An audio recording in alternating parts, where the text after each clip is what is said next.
league right now, considering there's only one jungle ban. No surprise they grab it here. Yeah, I would agree. I think the ability to engage, the ability to power farm, it works well in dive compositions. It farms fast early. It really kind of does everything you would want from your jungler.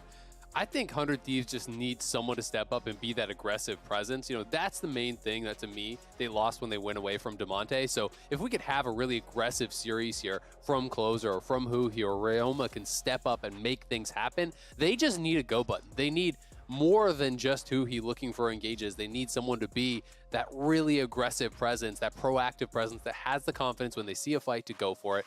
And we'll see if they can find that here today. Dignitas going for a very aggressive bot lane right off the bat. Thresh plus Kalista. And I think it really is pretty bold to pick Kai'Sa into that with Tahm Kench already banned away. There's definitely the potential to bully Kai'Sa as a marksman down there in the bottom lane, not knowing really for her laning phase. It is much more about the scaling, much more about the team fight, and Dignitas is clearly building towards punishing that bottom side. You have GP top now alongside a super aggressive bot lane 2v2. You can drop the ult on Kai'Sa's head, look for those engages. If they can get some sort of a strong ganking jungler here for Dardoch, that could be very troubling for the 100 Thieves bot lane. Absolutely the case right here. So top lanes are going to be matched up in time. FakeGod versus Ssumday. We've seen it a couple of times, of course, in the regular season, but I'll go out and say I think FakeGod has had a better spring split than Ssumday, has been a stronger performer overall. We got to see Fudge shake up and actually handled Ssumday very, very well in the Cloud9 series last weekend. FakeGod, the next one in line to see this one can come through.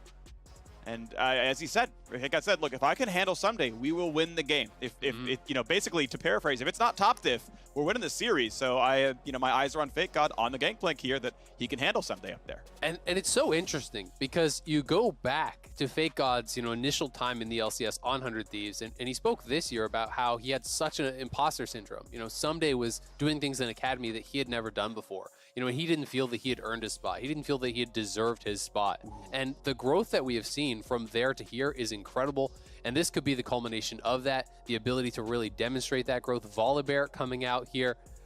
This very, very likely going to be going towards Dardoch. Could go Predator, could go PTA. I do think it's a really strong jungler these days. Has a reasonable clear. It's not going to be as fast as someone, I think, like the Hecarim, but the early ganking and dueling is much more powerful than that of Hecarim.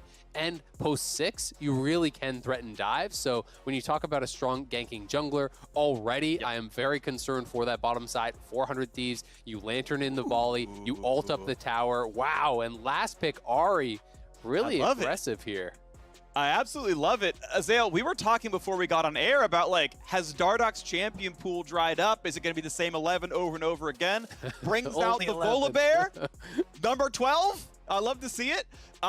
This is pre-buff Volibear, by the way. In the current live patch, 11.6, his thunder damage against monsters is functionally uncapped during his normal clear.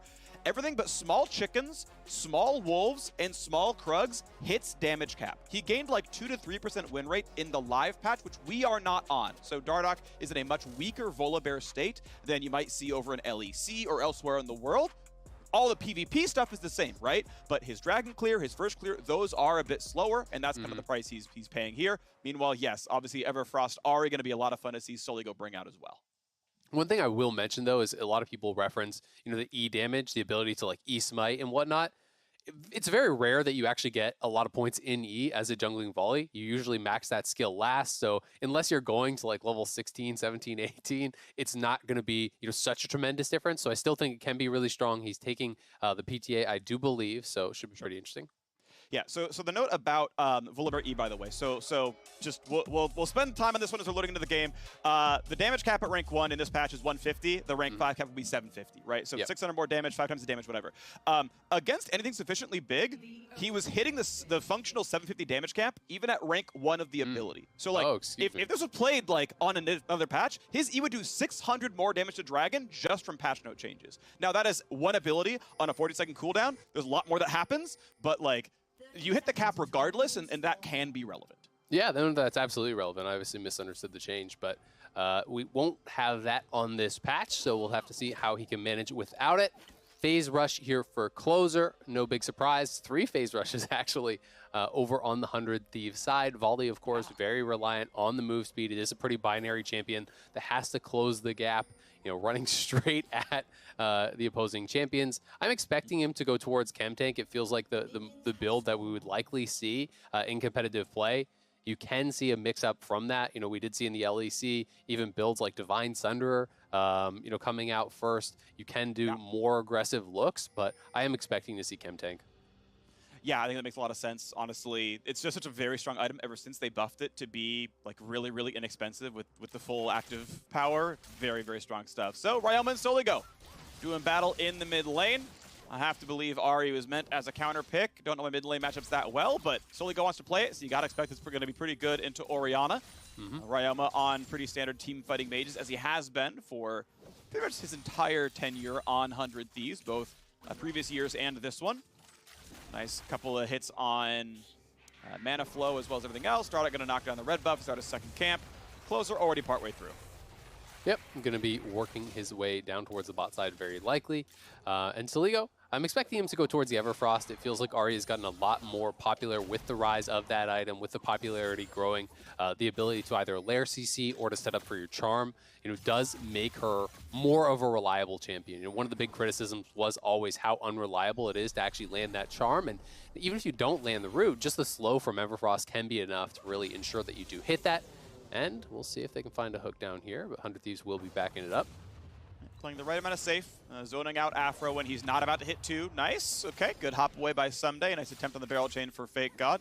See what happens to the matchup afterwards. I think they can surmise Hecarim is heading towards top side, and of course FakeGod knows he doesn't have Volibear anywhere nearby, so he's going to have to play that lane pretty safe soon.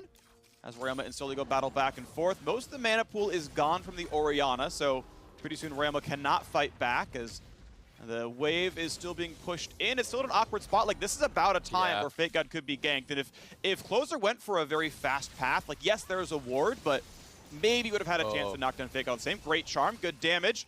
Again, Ryoma pretty low on mana, not going to find that much more to do, but Volibear's nearby, and Soligo is 60 health. Be careful.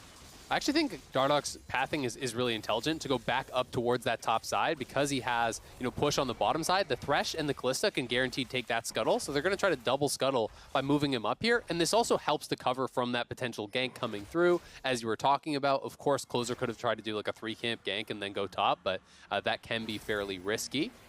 And Aphro here is just setting up the bottom scuttle, so it should be a double scuttle start here for Dardoch. Of course, he cleared 1 camp less, but going to be rewarded with a lot of early gold. Yeah, I mean, Dardoch had to skip Krugs and Gromp. I mean, those are the two of the camps that are most affected by the fact that his E damage is still capped at 150 at rank 1. And lo and behold, has to dodge the healthiest camps. Still, as you mentioned, gets double scuttle, gets the same camp count, but Closer got to get a recall off during the same amount of time. So Closer's back on an inventory, right? He's got boots and a ruby, and Dardoch is hoping something happens in mid, but he's like, all right, we're going to recall. Chickens are coming back up, but charm? Maybe? Good sidestep by Ryoma. Yeah, he's going to stay safe. The charm lands, maybe you can go for the follow-up flash stun, but Dardoch just back to farming now. Feels like things going pretty well for Dignitas in the early levels. Of course, the gold fairly even here. But we'll see where Dardoch wants to go on the map, where he really wants to look for the pressure. I am expecting it to be a fairly heavy bot lane focus, but with Dardoch not having gone back to base yet, I don't expect him to be down here really anytime soon. So we'll have to see exactly how these teams do want to play it out, if they're comfortable, sitting back in more of a farming pattern, because I would expect Dignitas to be the ones who really want to play it more aggressive. I think when you're looking at, straight up kind of front to back 5v5, when you're looking at the scaling of a lot of these champions, just easier to execute on the 100 Thieves side when you're comparing like Orianna to an Ahri. Good side steps. Half health on the Ahri. Closer's coming around as well. Has to flash to get away.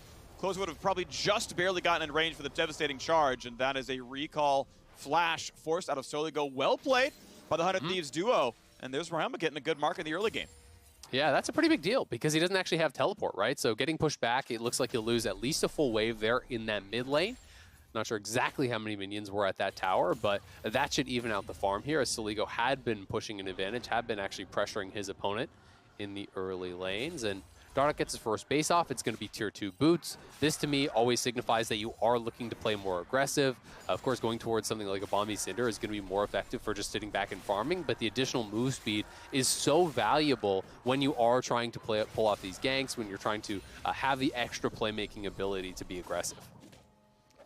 Looking in at bot lane real quick, a temporary 17 CS lead. Looks like Huhi's going to hold the wave, and that means Aphros to stop his recall, try to get Alistar off it, but ultimately this is, yep, Neos do the same. Goodbye Huhi to get his recall off. Ooh, that is huge. That is going to be so much damage. They could kill him almost.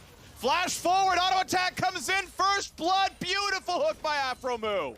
Yeah, the hook is huge there from Aphro, but up on the top side, FakeGod in trouble. Oh, that is a level 6 Ssumday. A flash for FakeGod, so we won't be charged backwards, and it means FakeGod can stay alive. But wait! Mega Gnar into the wall. A lot of stuns coming across. FakeGod walked back up just to die. No, he just slinks away. Oh, he's at 12 HP. Oh, the grass proc barely kept him alive there. When he turned back for the Q, I thought he was maybe going to die to the boulder from Ssumday. Does end up being a trade of flashes. FakeGod does have the TP, but his wave is in a pretty awkward spot. It looked like it was pushing away from him. And you can't really TP back to that wave unless your jungler is going to be up on the top side, because Hecarim could still be there. He doesn't really have eyes on the opponent jungler. FakeGod, good initial escape. Barely ends up getting out with his life in the end, but because it was the flash from Ssumday and he did survive, it ends up kind of being all right.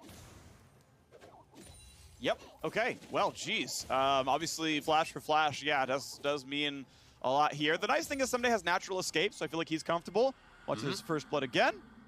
Yeah, so this is just trying to actually freeze the wave, right? They're trying to punish the recall, but Thresh comes back, lands the hook. He is not in the minion wave, so there was the easy path there. The early ignite, the flay comes through. The rend, flash auto coming through as well. Really nicely done here. Aphro and Neo creating a lead. Unfortunately for them, the first blood did go to the Thresh, not to the Kalista, where you would have really enjoyed that extra gold going. But they are a couple waves up. There's, of course, additional farm for FBI to grab here, but things going well for Dig on that bottom side. And because FakeGod up on the top side, kind of printing out some free money on the GP, they are up to 1,000 gold lead and working on this early dragon. And I think there's no chance at a contest. With Neo already being 6, you do not want to try to go over here. Yep, there's the Ren, there's the Smite, there's the Claim. Level 6 for Dardoch means the tower dive is certainly possible. Soligo going in, looking for the charm, going to land the first part of it. Kalista sends an Aphromoo. Ryoma's got nowhere to go, and the duo lane doing all of the work for Dignitas. Nicely done, and this happened to Ryoma in the Cloud9 series as well, was getting caught out by some of these roams, not flashing the initial CC that comes out. And the chain CC is so powerful that if you get hit by the charm, you're never getting out. The roam comes through, the ulti from Kalista results in a kill for that Kalista, and more minions lost here for Ryoma. So look at the game, 1,300 gold lead to Dignitas, plus the Cloud. Drake, 10 CS deficit up in the top side. FakeGod is behind with a wave to farm though, so ultimately going to be in a pretty neutral spot as the wave goes down bot side. And yeah, I mean, 100 Thieves, they put some pressure in mid. Closer had a gank up towards Ryoma. That forced a flash. That was a good play. He went top side as well. Was an auto attack away from killing FakeGod. I can't say Closer's not been active. It just sadly hasn't been successful. And pre-6 Hecarim isn't really a powerful ganker. Generally, the only ganks you can make happen is if someone is overpushed and you can kind of get behind them with your E and your Ghost and maybe make something happen. You know, to be fair, most of the lead is just through Dignitas' lanes. It's not as though Dardoch has been really doing anything, too much involved in these ganks, and he hasn't picked up an assist yet. He has been doing fine. We'll see if they can try to pull off any sort of dives or set up aggressive plays. If Soligo gets pressure mid, he can move down towards bot. You can potentially create a 4-man play, utilizing the Volibear ultimate to turn off the tower, try to really make something happen, because I do think that they want to continue the pressure on this bottom side, stack up the dragons with the Kalista, use that as a point of power, and use that to push yourselves forward in the game towards a potential soul and win condition. Yeah, for sure. We're going to see the next dragon spawn about 13 minutes in, so it wouldn't be the fastest soul, but if you get the first 4 and you started by 10 minutes, you're still getting it at a reasonably good clip where you're like, all right, yeah, like Baron is barely on the table and we've got soul, so no problem. So at some point in time, we will have to see 100 Thieves fight back for it. Team that normally prided themselves on repeated dives in the bottom lane and really getting pressure down there. Obviously, they're playing more for team fight with the Kaisa pick, and against Kalista Thresh, you're not exactly looking to dive those guys, so understandable to not play for lane domination. That's not the champs they picked. And so we'll see what comes out of the mid game then for 100 Thieves, because it is another fairly slow early mid game for them. Dignitas waiting around for their dragon, as we mentioned as well. And we'll see when the next big spike of power comes in. It is a really good position, though, for Dignitas, as about to Mega Gnar out here, trying to get FakeGod low as Hecarim is moving up, so they want to set up a potential dive. Gnar, Debbie's gonna land as well, try to juke it, not gonna happen. FakeGod goes down, good setup by Ssumday, knocked down by Closer. Nicely done. Dardoch was moving up, but it was their jungler there first, and now fighting the mid lane. All right, Flay for Aphro turns on Aftershock, but he's gonna get shock waved and going down as well. FBI gets his first kill of the game, and just like that, 100 Thieves have tied up the scoreboard. Nicely done. 2 back-to-back kills. They're actually going to go ahead now because they had the rift off the end of this top lane kill. You cannot TP back to defend in time. That tower is gone. 100 Thieves, couple of big plays. FakeGod was moving forward because Dardoch was moving up, and it was just 100 Thieves that were actually quicker on the play, and then Aphro getting caught out mid lane just barely didn't have his flash. It came up right after he died. So 100 Thieves, back-to-back, really nice plays here. You can see Volibear is moving up, Ahri is moving up. I don't think they ever knew Hecarim was in the area, and that's why FakeGod steps it back up, not realizing it, but Closer arrives, easy kill for them. And then down here, Huhi and FBI have both moved towards the mid lane. They see Kalista bot, they know that they have numbers, and they just immediately go in. And Aphro, as you can see on the flash timer in the bottom right, a second or two off of having that. Maybe he could have survived if it was up, but it was not, and 100 Thieves find a great punish off a really nice roam. Beautiful stuff. So 700 gold lead now for 100 Thieves. We know the next dragon spawns in 50 seconds. That means, hey, the timer's at a minute. Get your recalls off. Help your support get the ward coverage down. It's time to fight for the next dragon if you're willing to do so. Sometimes you go for the cross-map play. You say, we'll take top turret. You can go ahead and take the dragon, but expecting both teams to play around this as Aphro and Huhi should make their way to the bottom river. I am kind of getting a bit concerned about the inability to actually get anything done in the early game here for Dardoch. You know, he's significantly behind in the experience. I'm assuming he's going to hit 8 probably off this camp, but still, Closer has already been 9 for a camp or 2 himself, so he's well over a full level ahead. You know, he has the chem tank completed, and he is more of that team fight jungler. The Volibear is more about the early game, more about, you know, dueling. It's not that he is useless in the 5v5, but this is not what you picked it for. You are a slower farmer. You want to be active. You want to be able to find those opportunities to find fights, and they just haven't been able to find anything. Good lantern. Good job being there in time. Aphromoo keeps Neo safe as Huhi wanted to walk in. The dragon has spawned, and Closer has complete control right now. But wait, there's more. There's a fight in the bottom side. FBI still going to get pulled in, going to be hooked as well. Goes to the side, looks for Neo, but he's got a shield bow, no problem there. Huhi now left alone, but the squad is coming in as well. Hecarim flies in there, and there's no easy way out. Neo gonna get shockwaved and dropped down as well. How about the rest of the team fight, though? Pushing back is Soligo. Huhi, pretty squishy. Fake got stuck in the middle, will find another kill. And now it could be a chase and a Closer. Great Flay gonna set one up. The hook to get away from the minions. What can Aphromoo not do except lose? Dardoch flashed away, Orianna flashed to safety. What a compelling team fight. They did not take the victory, and the dragon's still up for them. That was insane. Full-on 5v5 brawl breaks out in the bot lane. The slimmest of margins have Dignitas coming out on top. FakeGod, he couldn't have had more than 50 HP when he actually survived. And Aphro flashing around the minions to find the hook there was absolutely enormous for them. The Honda performance play here, let's watch it one more time. Going in with the immediate Kalista ultimate. A great ult from FBI to get over to the side to get damage down onto Neo, but Dardoch ulting in gets so much out. But as Closer arrives, they're able to kill off Neo here, and we are going to go back to live as it looks like a play's breaking out. Hex Flash pulverize, and he wanted to hook back out, but a good sidestep by Huhi after running for his life. He will make it out there. And this is, by the way, Lantern Max Thresh. I don't know if everyone's been tracking that one, but it's becoming more and more the popular Thresh build because it's just so much durability, and you're not there for the damage of the Q&E anyway. Yeah, exactly. I mean, it's more about the utility, of course.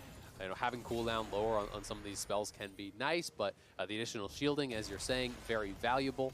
Also, to keep the Kalista safe, to use it aggressively for Dardoch, pretty big there as well, as something could be breaking out here. Ghost in for Closer, going to be Lantern back to safety, no problem. Sidestepping the shot as well. Very interesting. It's actually Liandry's Ahri. I cannot say I expected this at all. You know, so this is much more him saying, okay, I'm just going to be hitting frontline, and we're going to play more of a front-to-back style, right? You know, this is less about that lockup. Everfrost really has made Ahri so popular, so I just kind of defaulted to assuming that was going to be the build here. But with the Liandry's coming through, this is much more about just CCing, you know, peeling for your Kalista, everyone hitting frontline, utilizing the GP ultimate to create space, to slow people down, try to separate the carries from their tanks and really hit frontline. So will be interesting to see if they can actually pull that off and make this build more worthwhile. Nearly the hook on FBI, but careful as Huhi hits the front line, puts the ulti on. Neo keeps stacking up. If that can time out, Ren will just kill the man, but able to walk away. Orianna in a good spot. If there's a chase, he can land a shockwave. Dardoch gets 30 gold. Back they go. Herald claimed, no problem there. Gold lead, 1,200, 2-0 on Dragon, so Dignitas have definitely put themselves in a good spot right now. And waiting now for 3 minutes for the next Dragon to spawn. And it's looking like FakeGod Essence Reaver first here, expecting him to go towards the shield bow. That build is so strong in the side lane. It really does make GP so darn difficult to deal with. The additional sustain, the shielding, allows him to really brawl with even champions like Gnar when they are in Mega. It makes going for those all-ins really, really difficult against him. So it's less burst, of course, than something like a pure damage build, you know, going towards IE and whatnot, and some of these lethality-style builds. But the skirmishing power of it is so strong that it allows you, not only in the 1v1, but in the 3v3s, 4v4s, 5v5s, to actually get in the mix and get more damage out than you would otherwise be able to do. All right, here we go. Minions being pushed in through the bottom side. Excited to see how much the damage comes through and what else can be done as items are built up. Ssumday now going to be challenging Soligo. Now, the man built some armor, so it's not, you know, properly built to challenge an Ahri, and ultimately just going to push the wave in and leave anyway. Soligo gets most of the farm out of the turret. Uses Charm for one of them. Nice recall stop there. And out goes Ssumday. Hey, yeah, easy hop away. I guess technically crunch in Mega Gnar. I'll let you have a pass on this one, Phreak. Yeah. Be careful next time, though. Don't let it happen again. Doing my best quick shot impression. You know, got to memorize all the skills, even though the fans don't have them memorized either. Maybe the mains do. Even then, who knows? I feel like a lot of times, even if a champion is something that you play all the time, you don't really know the ability names, right? You stop reading the tooltips. Exactly. It's just, it's your Q, your E, your W, and your R, and that's about it. Yeah, unless you're, I think, is French Azerty, I think. So then it's A-Z-E and R. So, you know, various languages have different keyboard setups. Very important, thank you. Okay, yep, Shockwave back on a Dardoch. Doesn't get his shield either. But hey, I mean, Shockwave for half a health bar with a minute left, and he's got a red buff. He's going to regen no problem. Shouldn't be an issue for Dardoch to be ready for this dragon fight.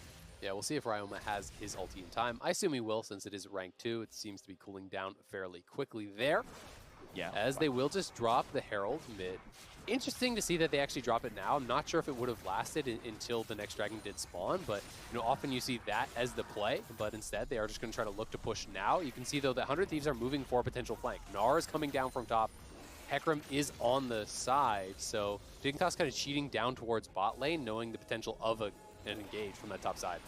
Ooh, the hook's gonna land on a full mini Gnar. There's decent damage on a Ssumday, down to half HP. Rend almost knocks him down, but out goes Dardoch. He gets Honey Fruit and a shield just in time, but Soligo goes on the chase. Doesn't quite catch FBI. Goes in for closes some more. In comes the support squad as well. Aphro over the wall, away from Ryoma. Dardoch very, very low. Again, level 10 red buff regen, not that high. Level 11 would be a huge difference, so if he had farmed, he'd be full health right now. But Ocean Drake being started, and the TP comes back in for Ssumday. Halfway to Mega Gnar, but the bar is cooling back down. So may not have a good way to transform. 5K on the Dragon. Ren stacking up, and Closer has no way into the pit as he's going to be zoned out, but Afro's got to be careful. Burns in the damage. They got to try to burn down the Dragon now as well. Shockwave flash away. Not going to Ren just yet. He's going to solo it there on Neo's side, but Dardoch is going to die. So a Dragon for a team fight. When's he going to get the kill? Picks it up, but now the other side's going to be rough. One kill, make it a second, no problem. Make it a third as well. And that means Baron is on the table in 19 seconds. Maybe, just maybe, is a target. Yeah, I'm not sure if they're going to be able to rush it down since it's not already up by the time they got over there. I think it would be too risky. A fairly costly team fight is a lot of lives given there by Dignitas. They were just hard committed to the Dragon. It seemed like they didn't think that they could win the 5v5 because they were missing basically every ult. I think the only one they had available was the Thresh ultimate, so they decided, all right, we're just going straight for the Dragon, and everyone tried to bail out after that. Unfortunately, it looked like the Dragon did kind of have a little bit of a mini leash and regen a bit of health there, so they couldn't actually fully burst it down. Dardoch wasn't able to smite it, so they didn't have the smite Ren combo to finish it off earlier, and as a result, 100 Thieves go for the fight. Dignitas go for the Dragon, but now Dignitas are on Soul Point here. And it is Ocean Soul, which is incredibly powerful, so they are going to have to fight for this every single time Dragon spawns now. 100 Thieves will be under pressure to do so, and Dignitas if they want, if they see 100 Thieves overcommitting towards that bottom side, could potentially look for a trade of Baron or a trade of towers to get additional gold into their pockets. Yes, indeed. So, Neo on the Kalista is on 2 items. I believe Hurricane was just recently picked up after the recent death, so didn't have that for the team fight. We still got a 3.5-minute timer anyway, so we expect to see FBI on a full 2 items. I don't think Neo will be up a Legendary by that point in time, so AD carry is going to be close. Mid laner's probably in a similar boat. We're getting Cosmic Drive through for Soligo, so this is a very high cooldown reduction focused build. In the fact that, obviously, Leandris is 20, but also the Mythic passive is another 5 ability haste, so he's going to have very, very short cooldowns to ult in constantly and throw out just consistent spells. And even CDR boots, right? He's not going Sork boots. He's not looking for that 100-0 opportunity. He's looking to be putting out consistent damage with Leandri's burn, hitting front lines, CCing people up with the charm, being able to push people back. Shield bow procs.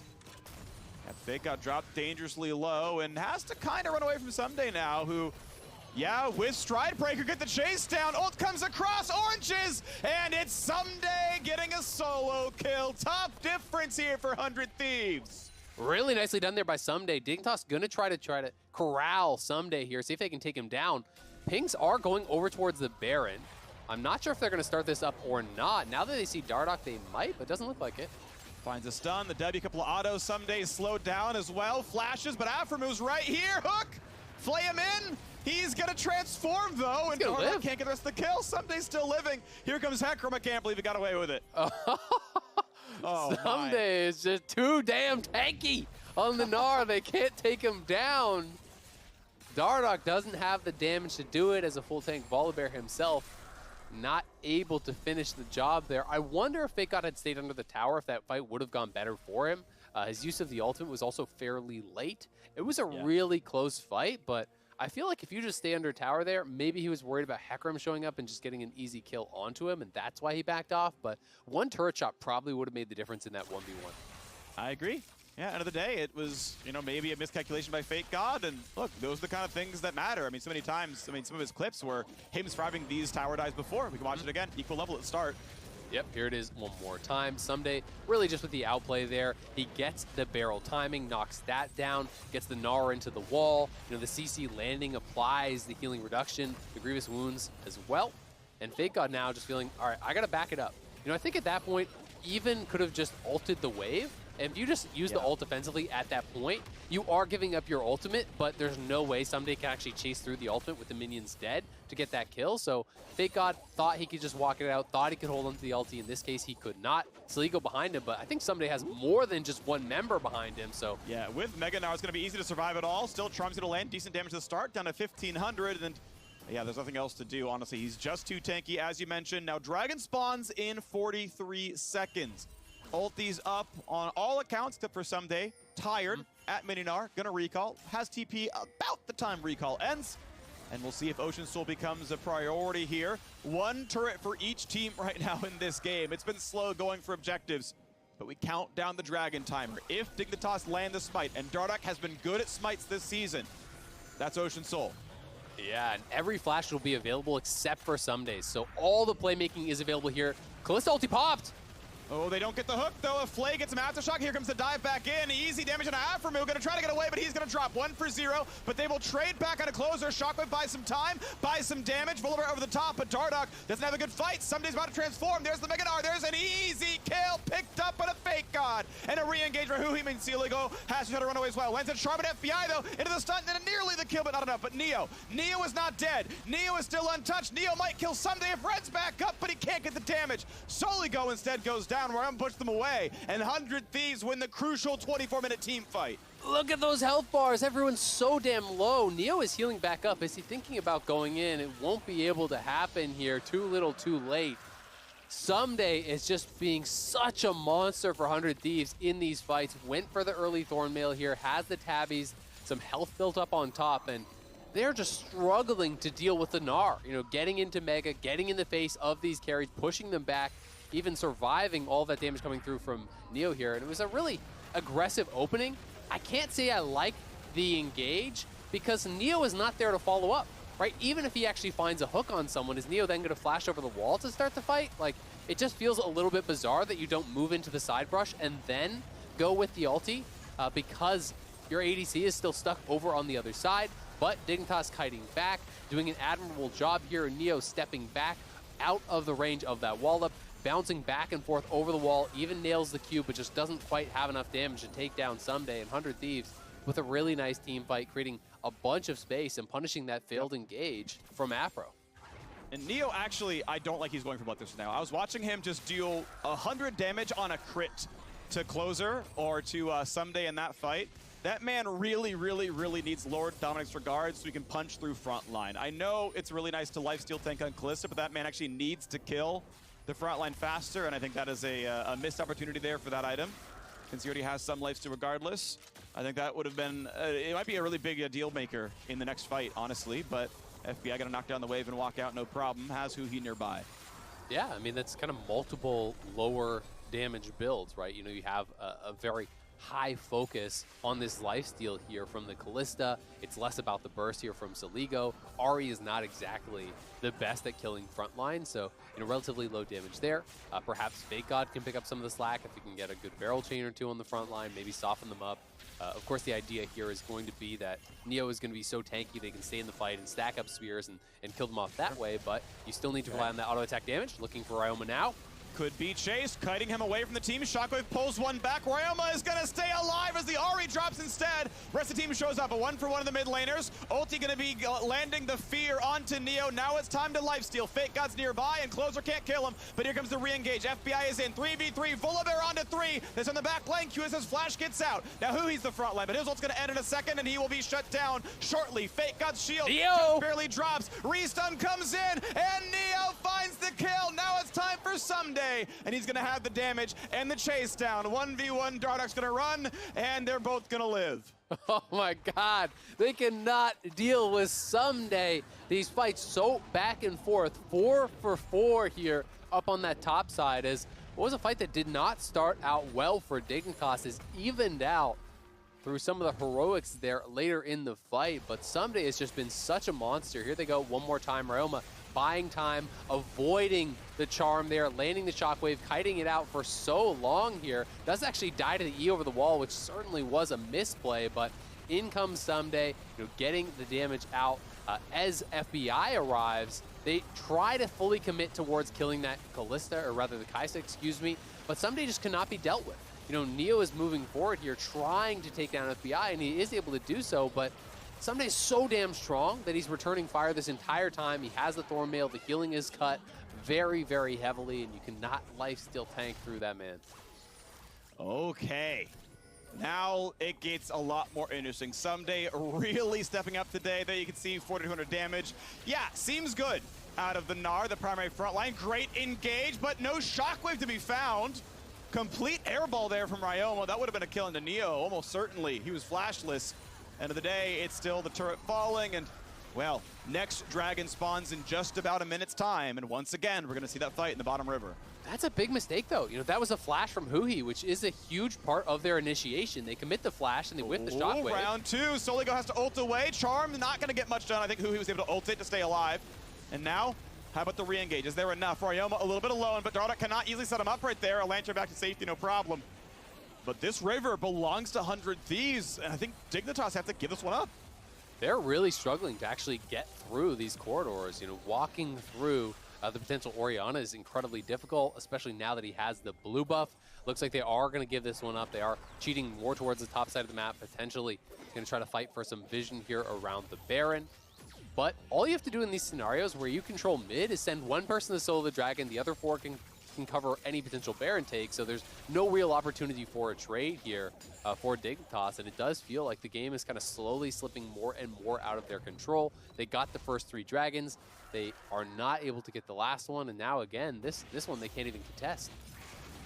All right, there we go. Dragon number 2 picked up, no problem at all for 100 Thieves. They are team fighting better, and so much of that is the high-performing front line. Ssumday getting everything done, 10 out of 15 participation, only 1 death. Beautiful stuff from him. Follow-up mostly there. You can see the gold going back and forth and back and forth. And we've seen these teams fight before, and we've seen them go back and forth as well. Late game team fighting still a Dignitas special. Flash Flay, team coming in. Closer buying a bit of time, but isn't enough to find the kill. FBI ignited. Ren's not going to be doing much more than just a bit of damage on Closer, and Ryoma Shockwave not going to find his target either. Good sidestep by Neo. What about the re-engage, though? There is an ulti available for closer, which means that could be an engage. Ssumday nearly Mega Gnar means it's time to run away for Dignitas. Good stuff, though. 400 Thieves. That's both the summoners off of Aphro. That's the ultimates off of the bot lane. On 2 members, they're not able to finish off FBI. Ryoma, though, has got to step it up with these ultis. It feels like everyone is just whiffing or hitting on maybe one frontline target. Struggling to really think of any good ultis he's had this game, and it's such a key part of their composition where you have these divers to deliver the ball, and you've got to make sure that you're communicating with closer, with Ssumday, with Huhi to find those high-value shockwaves, because it feels like they have outscaled, but you still have to execute at a high level for that to matter. Yes, I absolutely agree with that one. Ultimately, the CC has to land, otherwise you're going to get lifesteal tanked by a Kalista, and she's got Last Whisper now, so not too far away from Lord Dominic's. I mean, Whisper is, about a third of the way there in terms of damage potential, so pretty good start. But 100 Thieves, they just seem like they own everything. The Alistar or the Gnar, the Hecarim locks up, you put an Orianna ball in, and Dignitas like, all right, have a nice day, I understand, the words are yours. Yeah, I mean, it's tough to walk through, right? And you're relying on finding some sort of a hook, finding some sort of an engage like that. They don't have the same kind of go buttons that we see over on the 100 Thieves side. It's much easier to engage with a Flash Alistar combo or the Hecarim ulti than it is with a Flash hook. That can be reacted to much more simply. Of course, they can use the Kalista to throw in the Thresh and try to find Flay into hook, but 100 Thieves have been doing a good job dealing with those sorts of looks out of Dignitas, and it really is feeling like they have got to find a pick or they cannot win these 5v5s. Ssumday just straight up tower diving FakeGod as mini Gnar and doesn't have a care in the world. Pops his shield bow and goes, yeah, I stacked armor. Your turrets mean nothing to me.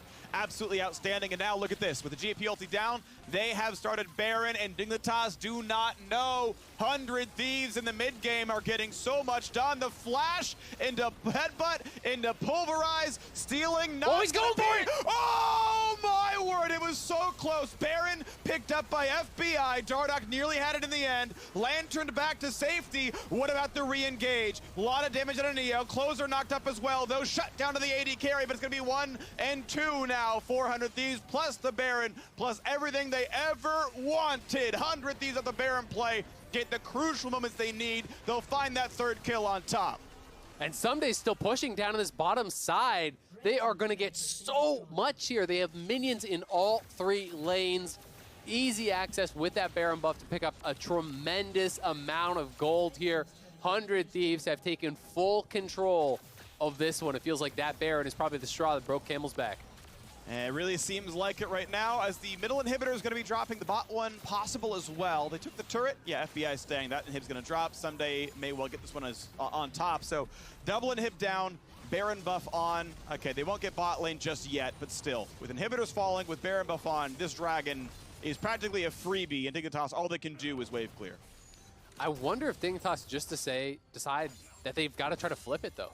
That you just run to the dragon, you pray that you can win this fight. Are they going to sit back and wait? Because I don't know if it gets better for them, right? They've got to depend on some sort of a pick, or maybe if you can get the steal, you commit Dardoch's life to trying to get that steal and you get Ocean Soul, then maybe there's a way you can claw your way back in, because it feels like they are just being completely outmatched in the side lanes now with the lead that Ssumday does have.